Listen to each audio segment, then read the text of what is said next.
What is up and welcome back, and today we're going to be giving you 2 details that are going to help improve your shot. The first one is going to help you create a little bit more space, and the second one is going to add a little bit more range to your shot. So with that said, let's begin with these improvements. So I do want to start off by saying that a lot of you guys, including myself, use a momentum step, and this helps a whole lot because it does give you a little bit more power, especially for that jump shot. This is completely fine, especially if you're wide open. And I have also noticed that the majority of players also take a step moving forward when they're doing this momentum step. Not just that, but they'll even jump forward. And this is going to help out the defense because you're going to be moving closer to them, and it's going to make it a lot easier for the defense to block you. So let's try to improve on this momentum step.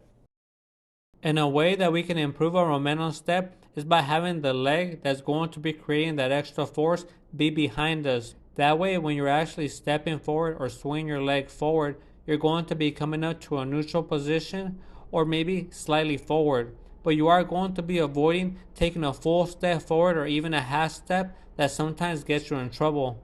Instead, that momentum step is going to be a lot more efficient where you're going to be creating enough space between you and your defender. Instead, you're still going to have enough force generated and momentum in order to get your shot off. And believe me, this is going to help you out a whole lot.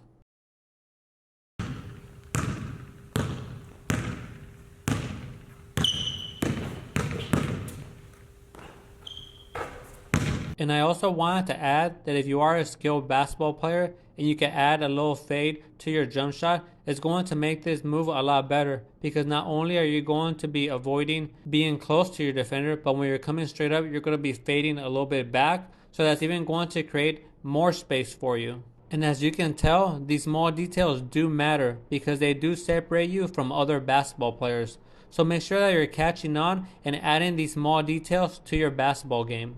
And this momentum step from the backwards position is very similar to a negative step.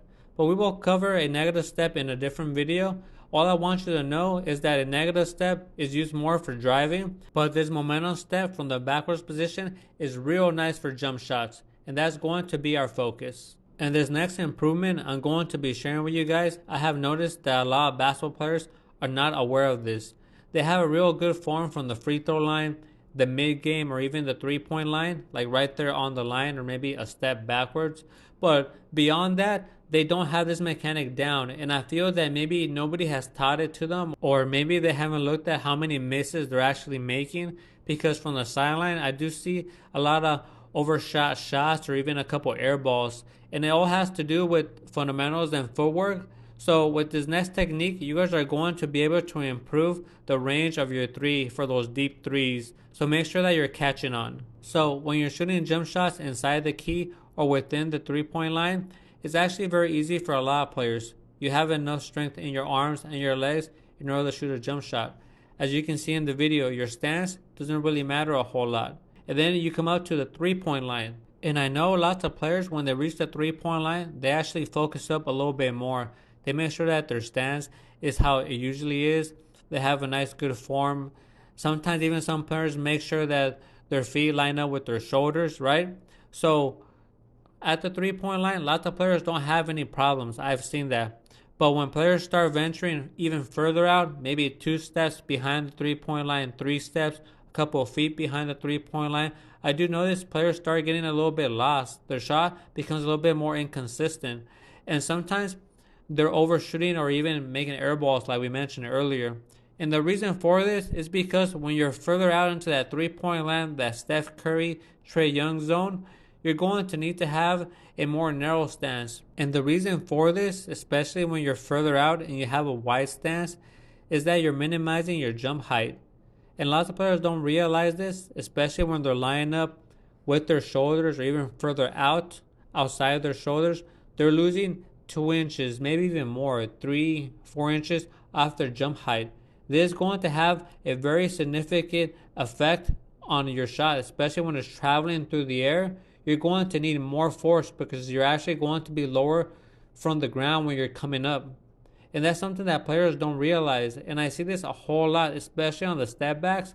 And everybody nowadays wants to do step backs because they look real sensational, especially when you have somebody like Luka, Trae Young, or Steph Curry just shake and bake on somebody, then they do that step back, cause that separation, and then you go up for that shot, nothing but net. It looks real nice, real smooth.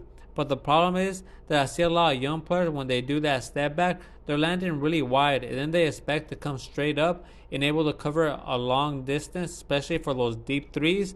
I mean, that's real hard to do from that wide stance.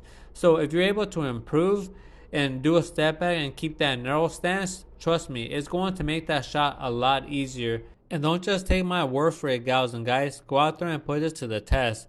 Go to where you regularly shoot 3-pointers at your basketball court. Line up at that spot where your range is at. And just narrow that stance just a little bit more and see the difference. And if you see you start having an improvement, take a step back and do the same thing. Narrow that stance about the same or a little bit more and see how much more easier it is because you're required to use less force. So just keep doing that and you're going to see that your range is going to improve. Like, I work with a lot of different players, and whenever I teach them this, give them this knowledge down, they're actually really surprised because they didn't realize that something so small could have a big effect on their jump shot. I did want to clarify something, that you can use a wide stance, but that means you have to have some momentum behind you, especially when you're coming downhill or going really fast. I mean, a wide stance is going to be very good because it's going to help you keep your balance, and then you're going to have all that force behind you to help you for that jump shot. But a narrow stance, it could be a lot better when you're trying to be shifty, trying to outwork your opponent with some footwork and maybe do a step back. I mean, it's going to be very nice when you can just pull up and that jump height is going to help you out. So I just wanted to clarify a little bit on that, but they're both good, but in this situation, we're talking about the narrow stance. So there you go, 2 improvements that is definitely going to help out your basketball game. We talked about the momentum step and the backwards position. It's going to help you create a little bit more space between you and your defender. And then by increasing your range with your stance, that's going to be a huge plus.